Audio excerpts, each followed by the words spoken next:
êtes de partout là où vous nous suivez. On vous salue tous dans le bon et non précieux de notre Seigneur Jésus-Christ. Nous vous saluons dans le nom de Jésus. Nous vous disons bonsoir. Nous vous disons shalom. Shalom, shalom. De partout où vous êtes et que le Seigneur Dieu Tout-Puissant vous bénisse abondamment.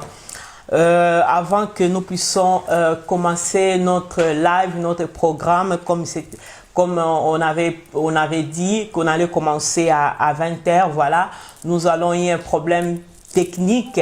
Voilà, le problème vient de se résoudre et on est là dans notre rendez-vous. Vraiment, veuillez nous excuser parce que des fois ça arrive des choses comme ça. La technologie, hein, ce n'est jamais parfait. Et voilà qu'on arrive des fois à ces genres de situations. Mais de partout là où vous êtes, que vraiment mon Dieu vous bénisse, que mon Dieu vous bénisse abondamment. Comme vous voyez, je ne suis pas seule. La fois dernière, nous avons déjà fait notre première partie. Nous avons parlé sur la préparation du mariage. On vous a promis qu'on allait encore revenir pour faire le deuxième partie. Continuer encore par rapport à ce que nous avons commencé. Et le Seigneur a rendu grâce et que cette journée soit encore une fois de plus favorable. Voilà, nous vous bénissons. Et je ne suis pas seule. On est encore revenu avec les mamans. On est là tous ensemble, tous les quatre, comme on était dans le premier live. Et nous sommes encore là de nouveau. Après, je laisserai à chacun des mamans puisse vraiment encore une fois de plus se présenter. Peut-être auparavant, il n'y avait pas une nouvelle personne qui était dans cette live. Là, il y a encore des autres personnes qui se rajoutent et nous croyons par la grâce du Seigneur, on sera plus nombreux parce que nous avons un sous-thème que nous allons traiter ce soir, qu'on va essayer de développer par la grâce du Seigneur. Soyez là, connectez-vous, invitez vos amis, invitez, afin qu'une personne soit bénie. Vous savez que nous voulons parler du mariage, nous voulons parler de la préparation. Donc, ça veut dire nous voulons qu'une jeune fille, lorsqu'il va rentrer dans son mariage, un jeune garçon, lorsqu'il va rentrer, il trouve vraiment le réel bonheur parce que toute chose, ça se prépare. Lorsqu'on est bien préparé, même s'il y a des obstacles devant, nous saurons comment faire pour surmonter ces obstacles-là qui peuvent arriver pendant nos parcours dans notre vie de couple. Et avant que nous puissions commencer ce live, je vais demander à maman Sandrine si elle peut élever encore une fois de plus la voix pour prier le Seigneur pour que nous puissions commencer à développer notre thème vu que le temps nous a déjà échappé. Maman Sandrine. Nous allons prier. Seigneur, nous te rendons grâce parce que tu es bon. Toi qui avais planifié ce moment, je viens bénir ce moment, Seigneur. Que tout ce que nous allons dire ici, Seigneur, soit... Que la gloire te revienne, Éternel des armées. Je prie qu'une personne qui nous suit ce soir, Seigneur, puisse être touchée. Je prie qu'une personne, Seigneur, qui nous suit ce soir, Seigneur, puisse être visitée. Seigneur, que non pas nous, mais toi, Seigneur, Dieu de grâce, que tu puisses prendre contrôle de notre bouche, prendre contrôle de ce qui sera dit ce soir, Éternel des armées. Nous voulons diminuer en fait que toi seul, tu puisses être élevé. Nous voulons nous effacer en fait que toi seul, tu puisses apparaître afin d'enseigner à ton peuple, Éternel des armées. Merci parce que nous aussi, en même temps, nous allons aussi, par ces enseignements aussi, nous aussi, Seigneur Jésus, parce que nous croyons que c'est toi qui nous inspires, nous aussi, nous allons être enseignés aussi par quelque chose, Seigneur Jésus, qui sera dit ce soir. Nous te rendons grâce parce que tu es bon. Laisse que ton nom soit célébré, que ton nom soit élevé dans le nom puissant de Jésus-Christ. Au nom de Jésus-Christ. Merci, Seigneur Jésus-Christ. Merci, Seigneur Jésus-Christ. Amen. Est-ce que là où tu peux acclamer le Seigneur? Là où tu es, est-ce que tu peux dire que Alléluia, Jésus est vivant? Alléluia. Acclame le roi des gloires. Le maman, est-ce que tout va bien? Ça va? Est-ce que vous allez bien? Ça va. Voilà, que le Seigneur vous bénisse. Nous allons commencer notre live. Nous allons déjà commencer. Nous voulons parler de quelque chose qui est très important. Je pense que les mamans, qu'on est là, on va encore essayer par la grâce de Dieu développer ce thème. Nous sommes en train de parler sur la préparation du mariage. Pourquoi la préparation? Parce que toute bonne chose, ça se prépare. Toute bonne chose, il est bien lorsqu'il est bien préparé. Quels que soient les obstacles qui peuvent arriver, mais lorsque tu es déjà préparé, quel que soit soit spirituellement, physiquement, et tu seras capable de surmonter les montagnes. Amen, amen. Amen, et amen. nous savons que le mariage, c'est une institution divine. C'est le Seigneur qui a institué le mariage.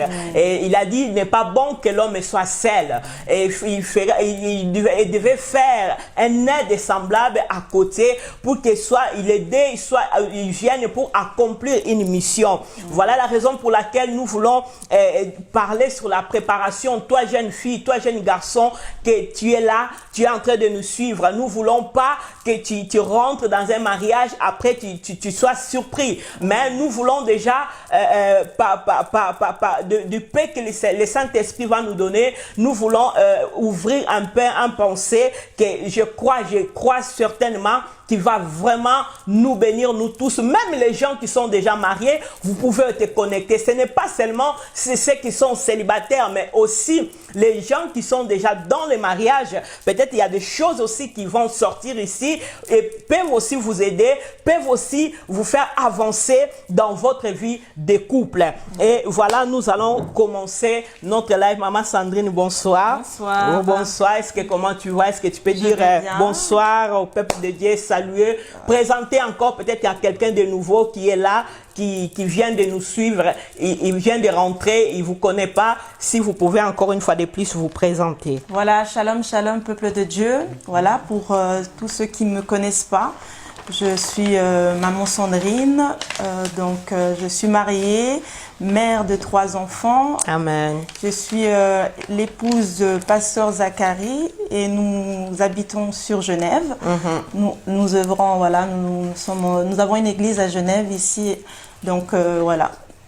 Donc voilà, voilà maman Sandrine, vu que vous avez déjà aussi pris la parole, on va commencer aussi par vous, commencer à développer, comme c'était dit, notre sous-thème. Ce soir, on va parler sur les caractères. Et on demandera aussi, s'il y a des gens qui sont là en train de nous suivre, si vous avez des questions, posez-nous des questions. Par l'aide du Saint-Esprit, nous serons vraiment de vous répondre. Posez-nous des questions, envoyez-nous vos questions et nous allons essayer de répondre. Peut-être il y a une jeune fille quelque part, tu es en train de te poser des questions. Parce que dans nos jours d'aujourd'hui, il y en a beaucoup qui disent, Maman Chimène, il peut dire que voilà pourquoi me marier, comme on voit la situation, le monde qu'on vit aujourd'hui, on trouve que le mariage est devenu comme un calvaire, comme un lieu de problèmes. Mais ce soir, nous voulons vraiment éclairer quelqu'un. Ce soir, nous voulons vraiment préparer quelqu'un. Lorsque tu vas rentrer, je ose croire que tu seras une bonne épouse, un bon époux ou bien... Une bonne épouse. Voilà. Maman Sandrine, ici, vous pouvez commencer déjà à partager ces messages. Voilà, shalom peuple de Dieu, que Dieu vous bénisse de là où vous nous suivez. Donc voilà, nous sommes en train de parler de préparation pour le mariage. Et on avait un sous-thème qui était, on va parler ce soir du caractère. Du caractère, comment se comporter dans le mariage. Et ma définition à moi de ce mot caractère, il y a plusieurs définitions, mais ce que moi j'ai comme définition ici, le caractère veut dire une disposition de notre cœur qui conduit notre comportement.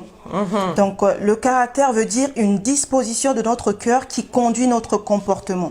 Amen. Et puis on avait un verset de base qui était dans Ruth 3, 1, 18.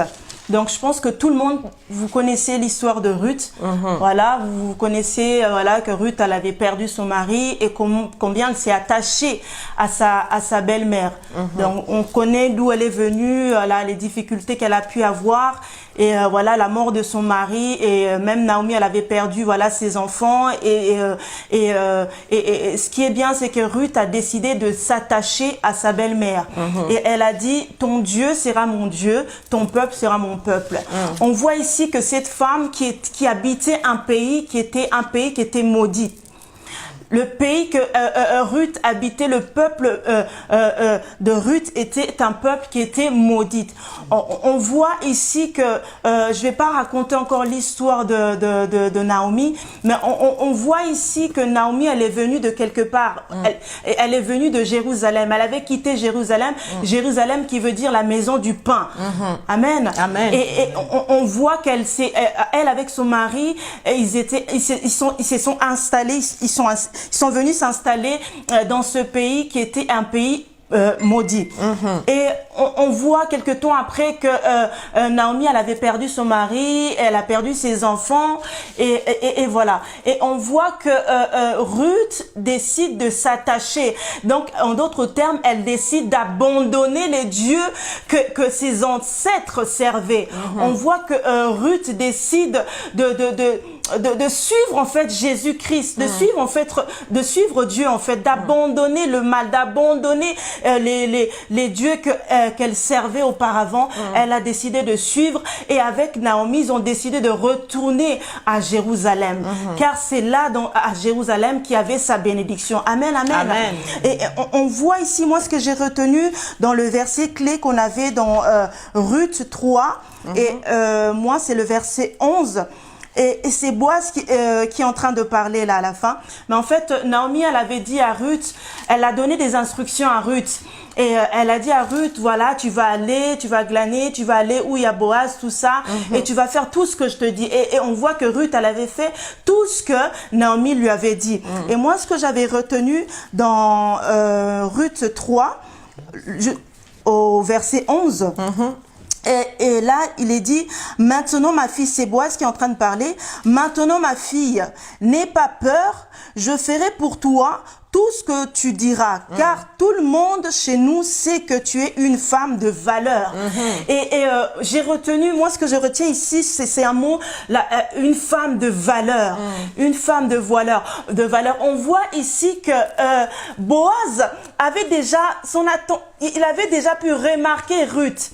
Il avait déjà remarqué Ruth de par son comportement. Il avait déjà remarqué Ruth de par son caractère. Amen. Amen. On voit que il dit que tout le monde chez nous. Donc, elle n'est pas encore entrée dans le mariage, Ruth. On voit ici que non, Boaz a déjà détecté une femme qui avait un caractère qui était, mais c'était une femme de valeur, une femme vertueuse, un caractère qui était vraiment un très bon comportement qui a attiré. On voit qu'il a dit que chez nous, tout le monde a pu remarquer. Alléluia. Amen. Donc, d'où on voit l'importance d'avoir un bon comportement, un bon caractère pour rentrer dans le mariage. Amen. Parce que si tu as un mauvais caractère, bien-aimé, j'aimerais te dire, toi qui te prépares, ou toi qui n'es pas encore fiancé, qui n'est pas encore dans le mariage, qui est en train de chercher, si tu n'as pas un très bon caractère, bien-aimé, il est difficile que quelqu'un ou un homme ou une femme puisse s'approcher de toi. Amen. Amen. Maman Sandrine, il y a quelque chose qui me monte là quand vous parlez des femmes de valeur. Parce qu'il y a aussi une femme qui peut dire, les femmes de valeur, c'est seulement une femme qui est déjà dans le mariage, qui peut montrer certaines valeurs. Mais là, on voit Ruth, il était pas encore rentré dans ce mariage, mais il avait déjà ce caractère-là. Qu'est-ce que vous pouvez encore pimenter là-dessus, parce que ça commence à monter là. Amen, amen, amen. J'aimerais traduire aussi ce mot valeur. Qu'est-ce que ça veut dire valeur? Valeur, traduit en hébreu, ça veut dire sha'il. Sha'il qui veut dire force, qui veut dire puissance, qui veut dire armée. Amen. Donc, on voit que c'est une femme qui tire sa force en Dieu. Elle puise sa force en Dieu. Amen. Amen. Elle me rappelle une femme dans la Bible, dans Proverbe 31, 10, cette femme de valeur. On dit, qui peut trouver, dans Proverbe 10, 31, on dit, qui peut trouver une femme de valeur? Oui. Elle vaut plus que des perles. Amen. Amen. Et le cœur de son mari a confiance en elle. On voit que Ruth n'était pas encore mariée, mais elle avait déjà cette qualité de femme de valeur. On dit que la femme de valeur, comme j'ai traduit tout à l'heure, c'est cette femme qui a la force. C'est cette femme qui est puissante. C'est cette femme, comme la Bible dit dans Éphésiens 6:11, il est dit que revêtez-vous de toutes les armes.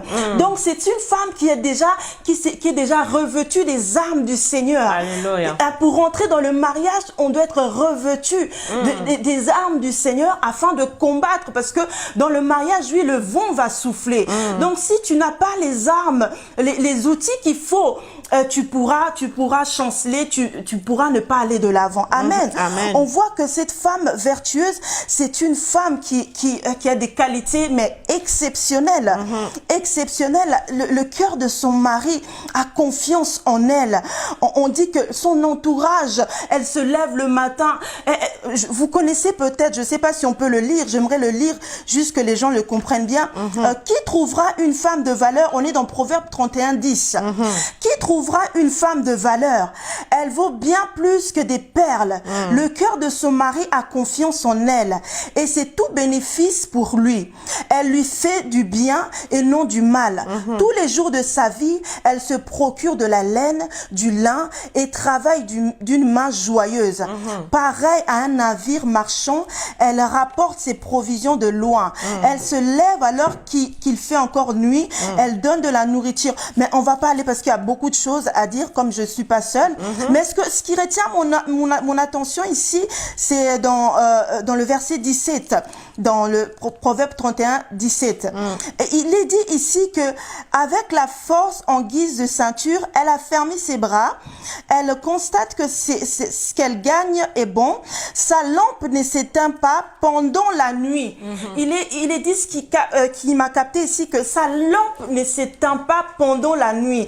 Donc on voit ici une femme qui est une femme de prière. On voit ici que pour entrer dans le mariage, comme on avait dit la fois dernière, il faut être cette femme de prière. Donc ça veut dire que cette femme vertueuse, pendant la nuit, elle se rassure que l'huile ne manque pas dans sa lampe.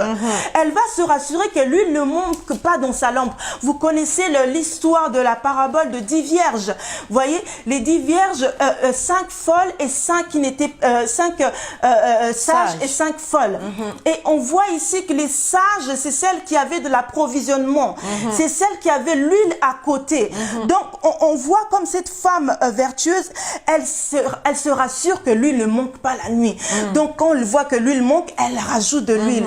Donc c'est ça le caractère de cette femme. Elle était une femme vertueuse, une femme qui avait le comportement qui était digne. Donc ça veut dire que son entourage, les gens qui étaient tout autour d'elle, la louaient. Alléluia. Amen. La Bible dit qui est cette femme qui peut être louée? Donc c'est cette femme-là qui a confiance en Dieu. C'est cette femme-là qui puise sa force en l'Éternel. Alléluia. Amen. Comme même dans Psaume 84, Psaume 84 qui nous dit en fait, qui nous rappelle que heureux ceux qui trouvent leur force en toi. Notre force, c'est dans l'Éternel des armées. Notre force, c'est dans notre Dieu. Alléluia. Amen. On puise notre force en Dieu. Alléluia. Et c'est les qualités d'une femme. Yes. C'est les qualités d'une femme. J'aimerais pas monopoliser la parole, mais j'aimerais dire que c'est vrai que quand on est même tout petit, quand on est même un enfant, en grandissant, une mère a la capacité aussi de détecter certains comportements, certains caractères, parce que l'enfant, quand il grandit, on voit que cet enfant est colérique, cet enfant a ce comportement et ceci. Donc d'où l'importance en tant que mère aussi de prier pour son enfant. Alléluia. Quand on détecte un comportement, un caractère qui n'est pas bon, de prier pour l'enfant pour ne pas que cet enfant-là grandisse avec ce mauvais caractère. Amen. Parce qu'on a vu aussi dans la vie de tous les jours des mères qui ont refusé de donner leur enfant au mariage. Pourquoi? Parce que la mère, elle sait que son enfant a un mauvais caractère. Elle sait que non, le comportement de son enfant en rentrant dans le mariage, ça peut causer des conséquences. Voilà, donc voilà pourquoi il est très très important quand on élève nos enfants, on détecte un caractère ou un comportement qui n'est pas bon, de tout de suite de prendre du temps de prier pour notre enfant. Il y a plein de choses à dire, j'aimerais pas monopoliser la parole parce que je crois que j'ai déjà... Ouais, c'est que je peux encore ajouter à ce que maman Sandrine elle a dit. Nous pouvons dire aussi, parce que on parle de la préparation. Donc, lorsque tu envisages quelque chose, lorsque nous envisageons quelque chose, lorsque nous sommes en train de cheminer sur quelque chose, donc nous devons nous préparer dans la prière. Comme elle a donné l'exemple des femmes sages et ceux qui étaient folles. Donc, ils se préparent, ils avaient déjà leur lampe, ils avaient déjà leurs réserves. Amen. Ils savaient que peut arriver quelque chose, mais j'ai encore lui des réserves qui peut-être je pourrais me fatiguer pendant la nuit, j'aurais peut-être pas la force, mais la lampe, mon réserve peut m'aider à pouvoir alimenter encore ma lampe afin que je puisse toujours continuer à être éclairé. Toi qui es jeune fille, qui es là, tu es en train de nous suivre. J'aimerais te conseiller, la prière n'est pas seulement pour les adultes, non. La prière, c'est pour toi aussi qui es en train de projeter quelque chose dans l'avenir. Ça peut être aussi un projet. Si tu as le projet de mariage, il est temps maintenant que tu commences déjà à te préparer dans la prière. Parce que c'est dans la prière là où tu vas trouver les vraies réponses. C'est dans la prière, c'est là où tu vas trouver le bon...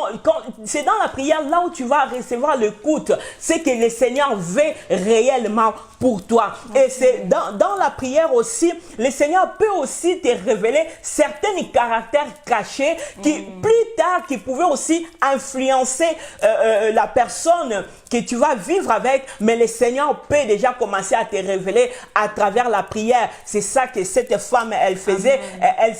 Pendant la nuit, lorsque les autres dormaient, elle ne dormait pas, elle veillait. Et pendant la nuit, lorsque les autres étaient fatigués, mais elle était là pour réveiller. Jeune fille, veille pour ton futur. Amen. Jeune fille, veille sur ce qui va arriver. Amen. Je sais que cette année ne va pas finir. Il y aura quelqu'un qui va se présenter. Amen. Il y aura quelqu'un qui va te mettre la bague au doigt. Amen. Mais pour cela, commence déjà à te préparer maintenant dans la prière. Amen. Commence déjà à te préparer maintenant. Mets tes genoux à préparer que ta lampe ne s'épuise pas. J'aimerais passer... Je voudrais rajouter juste quelque chose. En fait, quand je disais tout à l'heure, on disait la lampe.